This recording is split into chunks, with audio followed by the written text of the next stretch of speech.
Bago ako magsimula, unahan ko na kayo, hindi po ito pagyayabang o kung ano paman. Hindi po pare-pareho ang biyahe araw-araw, kaya kung ano man yung makita nyo rito, ito talaga yung biniyahe ko ngayong araw na to. 5:30 nga na nagsimula na tayo sa biyahe. Wala naman talaga akong balak mag-vlog nung araw na yan, kaso nga lang biglang nagbago yung isip ko, kaya yun, ito na yung ginawa ko. May nauna na nga tayong booking at itong hawak ko ngayon ang pangalawa. Bali batch order yung hawak natin ngayon. Counted as one booking siya pero dalawa ang deliver. Medyo panalo tayo sa biyahe na to. Magkalapit lang kasi yung dalang drop off, kaya yun, panalo talaga. Yung una sa Timog lang natin dinrap, yung pangalawa dyan sa Examiner naman. Halos 3.46 kilometers lang itinakbo natin dyan. Next booking natin, McDonald's Panay, Corner EDSA. Medyo sunod-sunod na yung bigayan niya dahil dinner time, kaya yun, ang bilis natin nakukuha yung mga booking. Buti pa yung booking, ang bilis, pero yung oo niyan, tagal mo makuha. Paano ba naman? Ang hina mo kasi.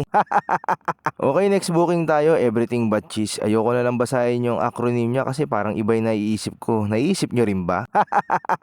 Pero biro, sabi nila ang sarap daw dito, kaya kung mahilig ka sa cheese, alam mo na. 8 PM ngayon tapos ng planner natin, kaya dito na magsisimula yung intercity natin. In short, strike anywhere. Okay, next booking uli, BKP Tuaso naman. Medyo sa puntong to, lumalayo na tayo talaga sa pinakapwesto natin. Bali, ang drop po pala nito ay sa White Plains. And speaking of White Plains, uy, English ah.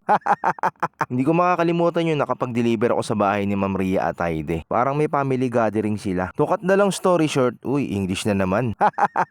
Nung dumating ako sa bahay nila, meron akong lalaki nakita sa gate. Kabababa lang din niya ng sasakyan nun, kaya nakatalikod siya sa akin. Kaya lumapit na ako kagad sa kanya para magtanong kung doon pa talaga nakatira si Ma'am Ria Atayde. Nung matanong ko na siya, humarap siya sa akin at nabigla kaming dalawa, siguro mga na-stand kami ng mga 1 to 2 seconds. Para ba naman kasi yung pinagtanongan kong lalaki, si Enchong Di pala. Napahinto rin siya, isip-isip niya siguro. Pogi rin ito ah.